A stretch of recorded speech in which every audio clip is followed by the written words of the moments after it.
Deputy CM Pawan Kalyan పై social మీడియాలో morphing వ్యవహారం కలకలం రేపింది. పవన్ కళ్యాణ్ పై మార్ఫింగ్ ఫోటోలు పెట్టిన వారిపై చర్యలు తీసుకోవాలని జనసేన నేతలు పోలీసులకు ఫిర్యాదు చేశారు. కాకినాడ జిల్లా పిఠాపురం పోలీస్ స్టేషన్లో ఫిర్యాదు అందించారు.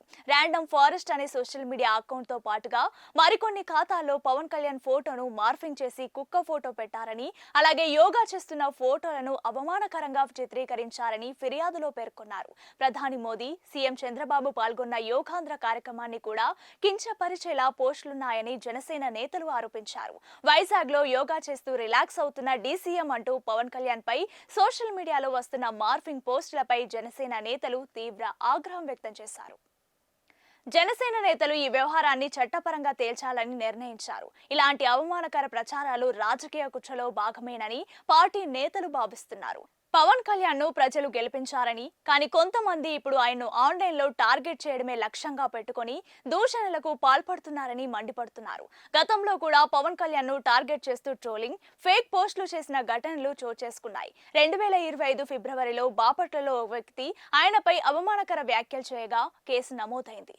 అదే ఏడాది ఏప్రిల్లో కర్నూలు జిల్లాకు చెందిన మరో యూజర్ పవన్ కుమారుడి ఫోటోను కలుపుకొని నిందలు పెట్టిన పోస్ట్ వైరల్ చేశాడు. గుంటూరు పోలీసులు అప్పట్లో అతన్ని అరెస్ట్ చేశారు. ఇప్పుడు మళ్లీ అదే తరహాలో సోషల్ మీడియాలో రెచ్చిపోతుండడంపై జనసేన తీవ్ర ఆగ్రహం వ్యక్తం చేసింది.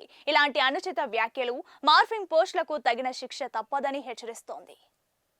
ఇక విశాఖపట్నంలో అంతర్జాతీయ యోగా దినోత్సవం సందర్భంగా 2 కార్యక్రమాలు జరిగాయి. ఈ కార్యక్రమాలకు Guinness book of world records లో చోటు సంపాదించాయి. ఆర్కే బీచ్ నుండి భీమ్లీ వరకు లక్షలాది మందితో యోగా ప్రదర్శన నిర్వహించారు. అలాగే ఏయూ ఇంజనీరింగ్ కళాశాల మైదానంలో గిరిజన విద్యార్థులతో 108 నిమిషాల్లో 108 సార్లు సూర్య నమస్కారాలు చేశారు. ఈ 2 కార్యక్రమాలు గిన్నిస్ రికార్డులకెక్కాయి. ఆర్కే బీచ్ లో జరిగిన కార్యక్రమంలో గిన్నిస్ బుక్ ప్రతినిధులు రికార్డు పత్రాలను మంత్రి నారా లోకేష్ కు అందజేశారు. 2023లో గుజరాత్ లోని సూరత్ లో 1.47 లక్షల మందితో యోగా నిర్వహించిన రికార్డును విశాఖపట్నం అధిగమించింది.